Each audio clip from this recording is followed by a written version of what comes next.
감사합니다. 사람들에게는 각자 그 사람의 품위가 있습니다. 그 품위가 없는 사람은 아무도 없죠. 다 각자 품위가 있는데 그 품위는 그 사람이 갖추어야 하는 바람직한 삶의 모양이나 생활 양식입니다. 그래서 일반 사회생활을 하는 가운데서도 보면은 품위를 갖춰야 되니까 품위 유지비도 쓰고 그렇게 하지 않습니까? 그런데 온 우주의 왕이시고 온 우주를 창조하신 그 하나님을 믿고 하나님의 자녀가 된 저희들에게도, 그리고 그 하나님의 자녀들의 모임인 교회에도 품위 있는 바람직한 모습이 있는 것이 맞죠. 그래서 이제 우리가 뭐 식당에 가서 밥을 먹더라도 좀 이제 먹는 자의 그 믿는 자의 품위를 유지를 해야 되는 거죠. 그래서 식사하기 전에 목사님 보고 기도하라 해서 기도를 많이 열심히 했는데 나갈 때는 팁을 안 줘보고 나가고, 그런 식으로 하면은 그게 품위가 안 서는 겁니다. 그리고 복잡한 식당에 가가지고 막 뭐 기도해야 된다 해가지고 막 다른 사람들이 있는데 시끄럽게 막 기도하고 또 그러면은 또 그것도 품위가 안 서는 일입니다.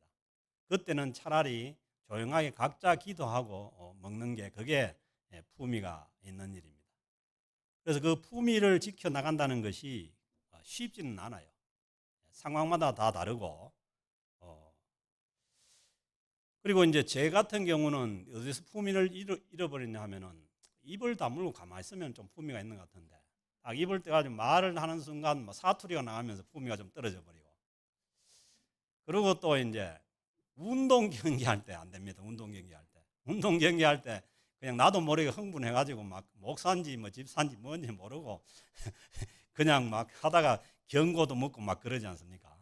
그래서 우리가 어디에서 무엇을 하든지 우리가 품위를 유지하는 것이 중요한 거죠. 그래서 이제 오늘 주신 말씀 마지막 절에 보면은 바울 사도가 이 고린도 교회 성도들을 향해서 모든 것을, 고린도 교회나 고린도 교회 성도들에게 모든 것을 품위 있게 하고, 모든 것을 아무렇게나 하면 안 되고 품위 있게 하고 질서 있게 하라, 그렇게 말씀합니다. 그래서 우리가 신앙생활을 하고 또 신앙생활을 하는 이 교회 공동체가 모든 것을 할 때에 좀 깊이 생각을 하고 품위 있게 하고 그리고 또 질서를 세워서 하는 것이, 이것이 맞다는 것입니다. 그래서 이 말씀은 그때 당시 그 고린도 교회에 주시는 말씀이기도 하지만은 이 복잡한 현대 사회 가운데 있는 오늘날의 교회와 성도들에게 주시는 말씀이기도 합니다. 왜냐하면은 우리는 막 믿는다고 나가가지고 소리치고 막 가가지고 막 떠들고 기도하고 그러지만은 안 믿는 사람들이 보기에는 이상하다는 거예요. 그래서 이제 오늘 주신 이 3절에 보면은 그러므로 온 교회가 함께 모여 다 방언으로 말하면, 이제 방언으로 말한다는 것은 이 안 믿는 사람들은 도대체 이해가 안 되는 일이거든요. 알지 못하는 자들이나 믿지 아니하는 자들이 들어와서 너희를 미쳤다 하지 않겠느냐. 그러니까 뭐 사회 사람들이 보기에는 이 미친 짓으로 본다는 거예요. 그래서 우리가 모든 것을 할 때에 품위 있게 하고 질서 있게 하라는 말씀입니다. 그래서 이제 고린도 교회 이제 전체 말씀이 그 고린도 교회의 분열 문제에 대해서 그 분쟁을 해결하기 위해서 바울이 말씀을 주시고 있고, 또 11장부터 오늘 읽은 이 14장까지는 그 초대교회 그 성도들의 모임 가운데 벌어지는 여러 가지 이 분열 문제나 하나 되지 못한 문제를 해결하기 위해서 바울이 계속 이 글을 쓰고 있는 거예요. 그래서 이제 11장에 보면은 이 예배 때 여자들이 너울 수건을 쓰느냐 안 쓰느냐 그 문제 때문에 말씀을 주셨고, 또 그 다음에는 교회 모임 가운데 음식을 나눠 먹는 문제, 나아가서는 성찬의 문제에 대해서 일찍 오는 사람들은 많이 먹어버리고 또 뭐 일하다 늦게 온 사람은 먹을 게 없고 그런 것에 대해서 말씀을 주셨어요. 그리고 12장에서는 성령의 은사로 인하여 여러 가지 고린도 교회에 풍성하게 하나님께서 성령의 은사를 주셨는데 그 성령의 은사로 인해 가지고 주님의 몸이 분열되고 분쟁하는 그 문제를 해결하기 위해서 그 은사나 지체는 다양하지만은 하나가 되어야 된다는 것을, 한 몸이 되어야 된다는 말씀을 주셨어요. 그리고 13장에서는 이 모든 것을 해결할 수 있는 좋은 길은 뭐냐 하면은 아가페 사랑으로 덮어져야 된다는 거예요. 그래서 이 주시는 말씀을 통해서 볼 때 주님의 교회 공동체가 하나가 되어야 되고, 그리고 중요한 것은 뭐냐 하면은 예배를 드리는 데 있어서도 이것은 하나된 마음으로 드려야 되는 것이지 분열된 그런 마음으로 드리면은 안 된다는 그런 말씀입니다. 그래서 14장에 나타난 고린도 교회의 예배 모습은 하나되지 못하고 예배마저 분열되어 있다는 것을 사도 바울이 알고 거기에 대해서 말씀을 주십니다. 그러면서 이제 14장을 시작하면서 말씀하시기를 사랑을 추구하라고 말씀합니다. 그래서 그 모든 것을, 분열된 것을 하나로 묶을 수 있는 것이 하나님의 그 헌신적인 아가페 사랑이라는 거예요. 그래서 하나가 되기 위해서는 모두가 다 고린도전서 13장에서 말씀하신 그 하나님의 아가페 사랑을 추구를 하라고 말씀합니다. 그런데 이 예배의 분열의 원인이 뭐냐 하면은 성령의 은사 문제였다는 거예요. 그래서 이제 지금은 예배가 이렇게 질서가 갖춰지고 또 말씀 전하는 자도 정해지고 이렇게 해서 예배를 드렸는데, 초대교회 당시에는 그냥 믿는 사람들이 모여서 사도가 있으면은 사도권으로 말씀을 전할 수가 있었는데 그렇지 않으면 말씀을 전할 사람이 없는 거예요. 그래서 말씀도 각자 뭐냐 하면은 하나님으로부터 예언을 받아 가지고 각자가 말씀을 전하고, 그리고 또 한편에서는 방언의 은사를 받은 사람들은 이 예언이라는 것이 하나님의 말씀이에요. 하나님 말씀을 전하는 받아서 전하는 그 말씀을 안 듣고 한쪽에서는 그냥 방언으로, 알지 못하는 방언으로 기도를 하고 또 뭐 말씀을 전하는데도 이 사람이 하고 저 사람이 하고 막 하니까 이 질서가 무너져 없는 거예요. 이제 그 문제를 가지고 오늘 이 그 사도 바울이 14장 말씀을 주시는 거예요. 사실 오늘 이 설교는 14장 전체의 말씀이에요. 그런데 계속 반복되는 말씀이 많기 때문에 줄여서 26절부터 봉독을 했는데, 그래서 2절 말씀 보면 방언을 말하는 자는 사람에게 하지 아니하고 하나님께 하나니. 방언도 이제 제가 이렇게 얘기하지만은 오늘 아까 외국인이 계셨는데 없네. 그러면 제가 하는 이 말씀이 그 사람한테 그 사람 언어로 들리는 이런 방언도 있었던 거죠. 그게 뭐냐면 오순절 날리는 방언이잖아요. 그런데 이 고린도 교회에서 나타난 이 방언은 뭐냐 하면은 개인이 하나님 앞에 기도할 때 기도하는 방언이에요. 그래서 이 방언을 구태의 이름을 붙인다면 기도 방언이에요. 기도.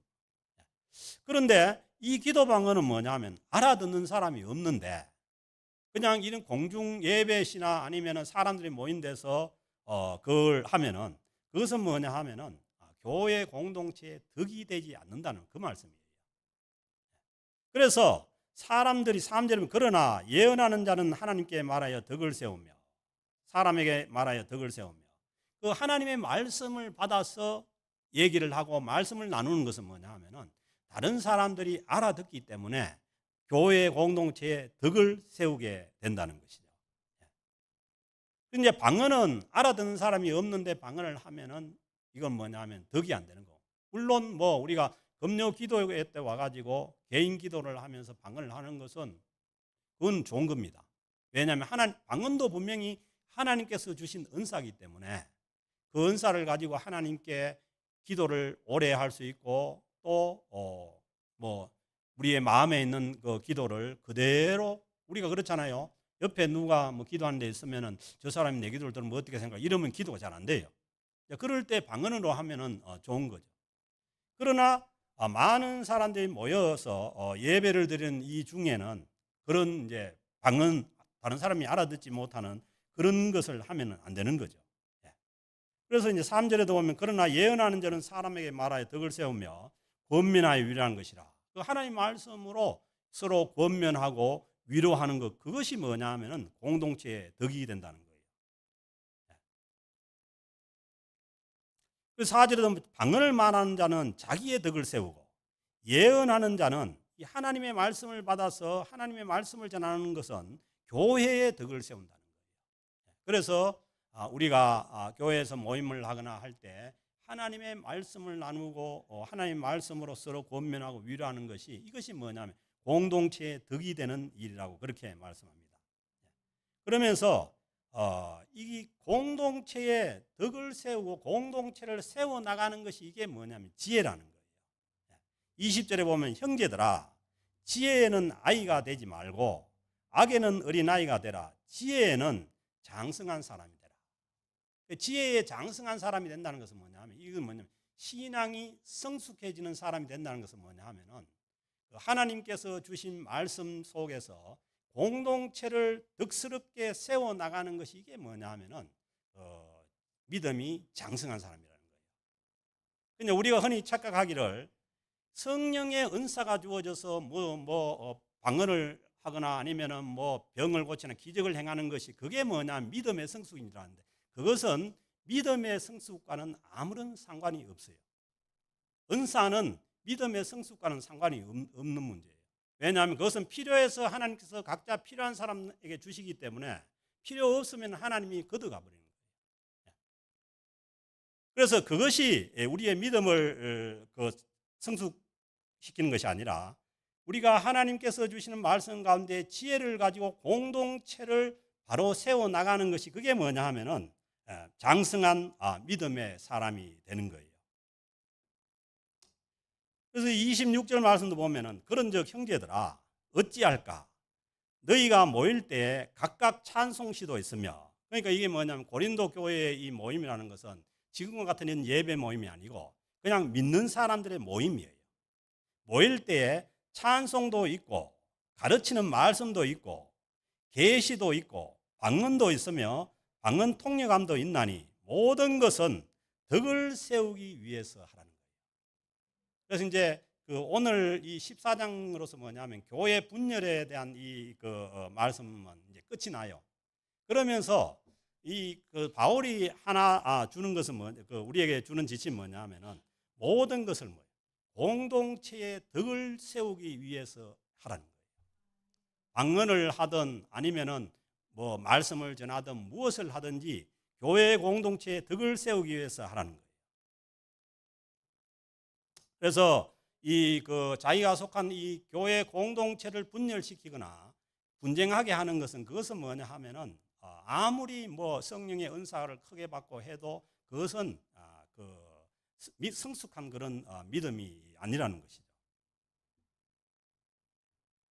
그 이제 27절 말씀은 만일 누가 방언으로 말하거든, 그 방언으로 이제 그 공동체 가운데 뭐 예배 공적인 모임 가운데 말을 하려거든, 두 사람이나 많아야 세 사람이 차례를 따라하고 한 사람이 통역을 하라는 거예요. 왜? 그 방언한 내용을 알아듣게 통역을 하는 거예요. 그 다음에 28절 만일 통역하는 자가 없으면은 교회에서는 잠잠하고 자기와 하나님께 말할 것이니라. 그 자기와 하나님과의 기도 속에서 하지 다른 사람들이 듣는데 그렇게 하지 말라는 거죠. 그래서 지금은 상황이 다릅니다. 이 성경 말씀이 완성이 되었고, 그리고 또 이 말씀을 전하기 위해서 신학을 한 그런 말씀을 전하는 자들이 세워져서 말씀을 전하기 때문에 그렇지 않는데, 근데 초대교회 때는 말씀 전하는 자가 없으면, 지금도 만약에 뭐 저 시골에나 어디에 말씀 전하는 자가 없고 그러면은 그냥 자기네끼리 말씀을 나누는 거예요. 자, 그때에 29절 보니까 예언하는 자는 둘이나 셋이나 말하고 다른 이들은 분별할 것이요. 그 이제 하나님 말씀을 나누는데 요즘도 이런 단체가 있어요. 뭐 형제단이라든가 이런 데는 이렇게 하는 거예요. 그래서 자기네끼리 누가 계시가 오면은 그냥 말을 하고 또 다른 사람이 말을 하고 이제 그렇게 하는 거예요. 그러면서 29절 예언하는 자는 둘이나 셋이나 말하고 다른 이들은 분별할 것이라. 그래서 이제 이 예언이 어디서 온 건지 다른 사람들은 분별을 하는 그런 이제 그 모임을 했던 거예요. 그리고 30절에 만일 곁에 앉아 있는 다른 이에게 계시가 있으면 먼저 하던 일은 잠잠할지니라.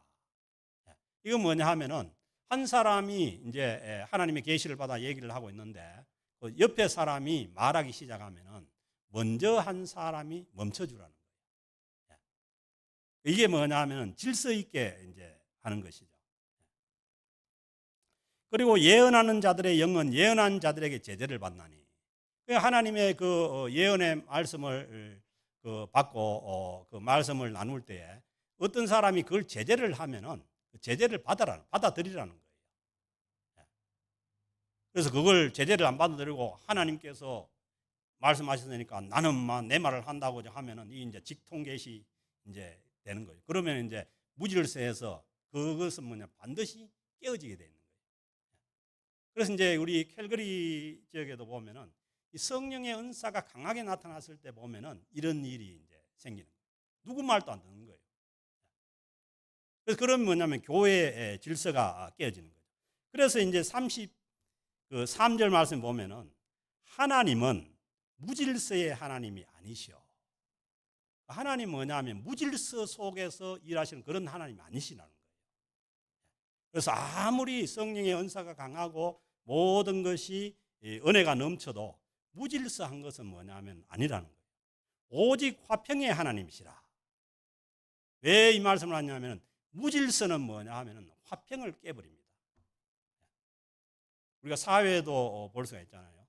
사회가 무질서하면 반드시 뭐냐 하면은 그 사회의 화평이 깨어져 버리는 거예요. 그래서 이제 교회 공동체도 하나님께서는 이 조화의 하나님이고 창조 그 모습부터 시작해서 질서의 하나님이고 무질서의 하나님이 아니라는 거예요. 그리고 화평의 하나님이시라는 거예요. 그래서 이 무질서는 문제가 뭐냐 하면은 교회가 화평을 누리지 못하게 화평을 깨버리기 때문에 문제가 된다는 거죠. 그러면서 갑자기 또 나오는데 34절에 보면 여자가 문제가 나와요. 여자는 교회에서 잠잠하라. 그들에게는 말하는 것을 허락함이 없나니 율법에 이런 것 같이 오직 복종할 것이요. 왜 이제 이 여자에 대해서 문제가 나오냐 하면은 지금 교회 분열의 문제를 얘기를 하고 있고 그 교회 분열의 원인이 뭐냐 방언의 그 성령의 은사 때문에 얘기를 하고 있는데 그때 당시에 방언을 와글와글 한 사람들이 누구냐면 여자가 많았던 거예요. 요즘도 그렇죠. 방언하는 사람은 남자는 별로 없는데 여자들이 많아요. 그건 뭐냐면 여자들이 훨씬 더 감성적이고 또 영적으로도 많이 민감하기 때문에 여성들이 많이 이제 방언을 했던 것 같아요. 그런데 이제 문제가 뭐였냐 하면은 이 사회는 그때 당시에 이 그 고린도 지역의 그 헬라 사회는 여자들이 교회에 와서 너울을 쓰고 전혀 뭐냐 하면은 이 남자들과 어떤 그 논쟁이나 그걸 할 수 없는 그런 사회인데 그런데 교회 안에 와 보니까 갑자기 성령의 은사를 받았다고 하면서 막 남자들을 뭐 능가하고 막 써가지고 막 그렇게 하니까 이게 뭐냐면 사회적으로 밖에서 볼 때 문제가 됐던 거예요. 그래서 이제 이 문제를 놓고 이게 그때 당시의 사회에 대한 그 문제라고 보지 않고 이걸 절대적으로 보고 아직도 여자 목사는 안수도 안 하고 여자 목사는 뭐 여자들은 뭐 장로도 안 세우고 그런 교단 있잖아요. 근데 이제 그것도 가만히 생각해 보세요. 그 교회도 보면은 여자 전도사는 돼요. 여자 전도사님은 말씀을 전하는데 그 여자 목사는 또 안수를 안 한단 말이에요. 이게 이제 모순이 있는 거죠. 그래서 우리는 뭐냐 하면은 그때 당시에 이런 그 사회적인 배경을 우리가 이해를 해서 지금은 뭐 그렇지 않지 않습니까? 그러나 역시 말을 잘하시는 분들은 여자분들이에요. 교회에서도, 사회에서도 그러고. 남자들은 뭐 몇 마디 해라 해도 뭐 몇 마디 하면은 그냥 할 말이 없는데 여자들은 막 얘기를 잘하는 거예요. 그래서 그 여성들에게 이게 뭐냐 하면은 그 어떤 이게 뭐 절대적인 어떤 그 기준은 아니지만은 교회 안에서 교회를 분열시키는 그러한 원인이 될 수가 있기 때문에 이런 말씀을 준 거예요. 그리고 밑에 각주에 보면은 창세기 3장 16절이라고 되어 있는데 이 창세기 3장 16절이 뭐냐 하면은 누가 먼저 유혹을 받았어요? 선악과를 따먹을 때 누가 유혹을 받았어요? 하와가 먼저 유혹을 받은 거예요. 그래서 이제 그런 문제가 있어가지고 특별히 뭐냐면 성경에서 이 성경 전체적으로 보면은 이 여성들에 대해서 이게 전에 제가 너울 쓰는 문제에 대해서 얘기할 때 차별이 했잖아요. 왜냐하면 특성이 있기 때문에. 그리고 책임성이 누가 있느냐 거기에 따라서 이 말씀을 준 거죠. 그래서 이제 여자는 교회에서 잠잠하라 그들에게는 말하는 것을 허락함이 없나니 율법에 이런 것 같이 오직 복종할 것이요. 그리고 36절에 보면 만일 35절에 만일 무엇을 배우려거든 왜냐하면은 사회는 이게 그게 아니었는데 갑자기 교회에서 동등하게 성령의 은사가 남녀 구별 없이 주어져 보니까 교회 안에만 지금 난리가 난 거예요. 그래서 뭐 훨씬 여자들이 말도 잘하고 하니까 교회 안 믿는 사람들이 교회에 와보면 교회가 뭐 분위기가 이상한 거죠. 그래서 이제 이 말씀이 주어지는데 만일 무엇을 배우려거든 집에 가서 남편에게 물을지니 교회에서 너무 시끄럽게 하지 말고 집에 가가지고 조용히 남편에게 물을지니 여자가 교회에서 말하는 것은 부끄러운 것이라. 그렇다고 해가지고 뭐 말을 하지 마라 그런 얘기가 아니고 이게 뭐냐면 전체적인 줄거리로 보면은 교회를 분쟁을 시키고 교회를 갈라지게 하는 그 문제를 얘기하는 거예요. 그런 데 대해서 조심하라는 얘기지 뭐 전혀 입을 띄지 말라 그러면 안 되는 거죠. 지금 사회에서 그렇게 할 수가 없는 거 아니에요. 그래서 이 말씀은 그때 당시에 고린도 그 헬라 사회에 주어진 그 말씀으로 이해를 하시면 되겠습니다. 예. 그리고 이제 37절 말씀 누구든지 자기를 선지자나 혹은 신령한 자로 생각하거든 내가 너희에게 편지하는 이 글이 주의 명령인 줄 알라.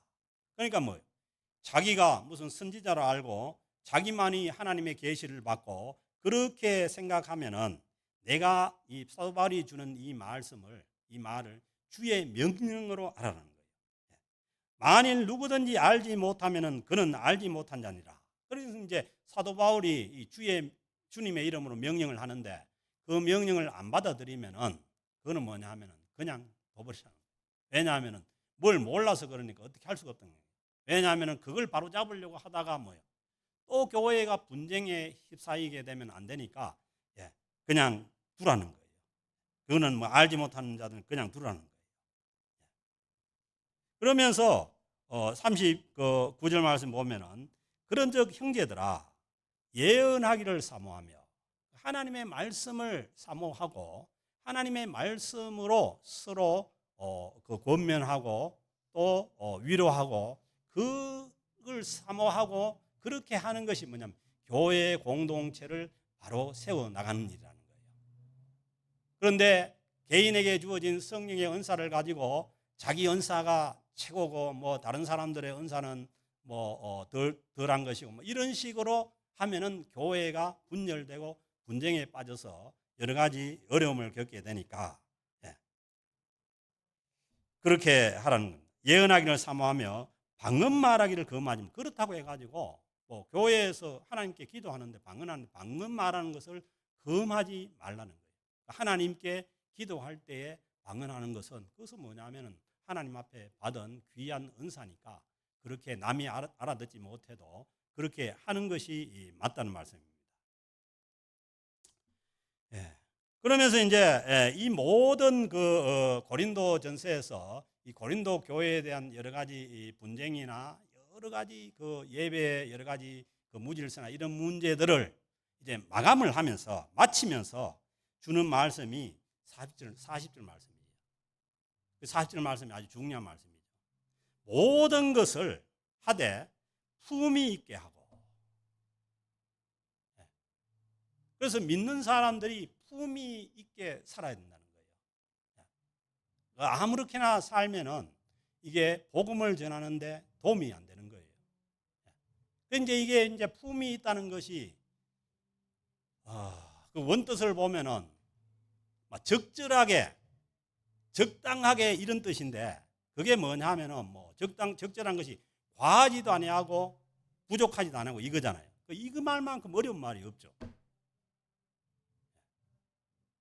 누가 어떤 사람을 보고 너무 과하다, 과하지 않다 이 얘기를 할 수가 있겠어요.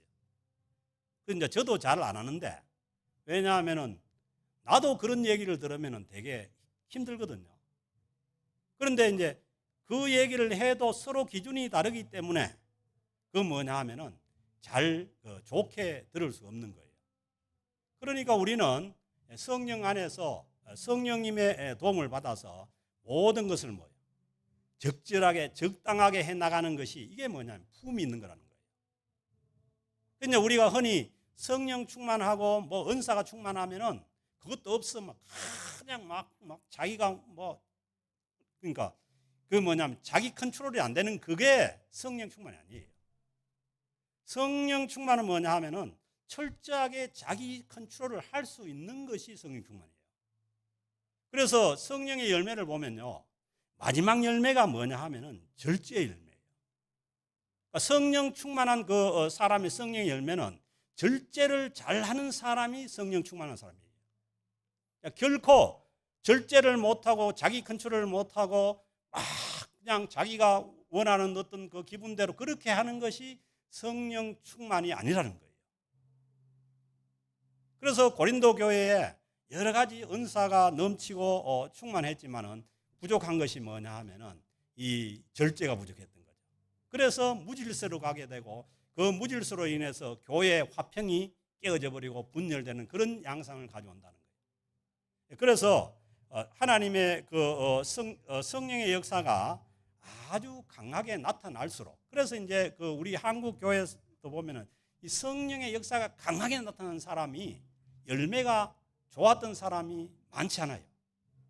왜냐하면 그만큼 이 성령의 이 은사에 대해서 자기를 컨트롤하고 절제할 수 있는 이런 그게 없었던 거죠. 그래서 이제 바울은 모든 것을 품위 있게 하고 그다음에 질서 있게 하라.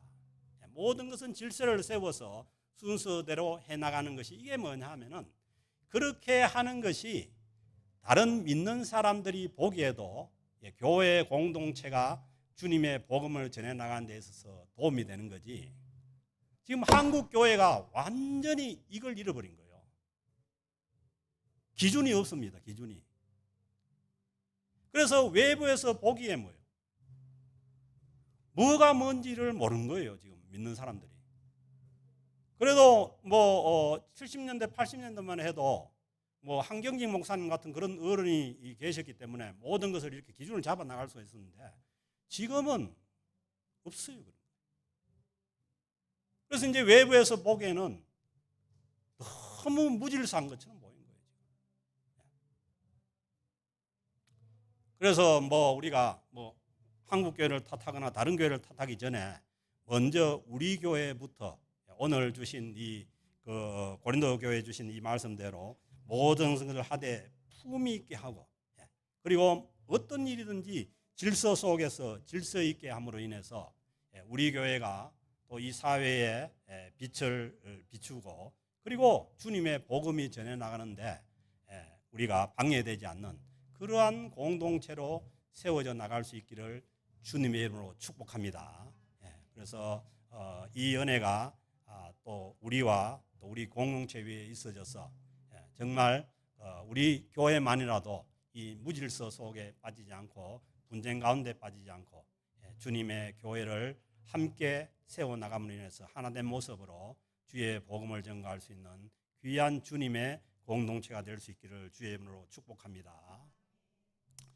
하나님 아버지 감사합니다.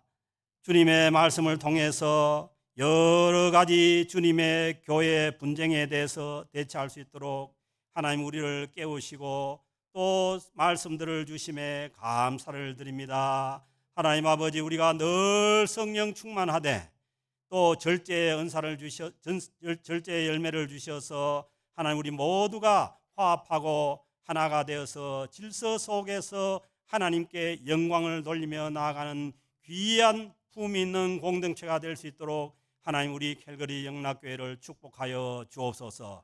그리하여서 우리를 통해서 주님의 바른 복음이 이 세상에 전해져 나갈 수 있도록 하나님 역사하여 주시기를 간절히 바랐고 원하며 모든 것을 우리 주님께 맡겨옵고 우리 주 예수 그리스도의 이름으로 기도드립니다. 아멘.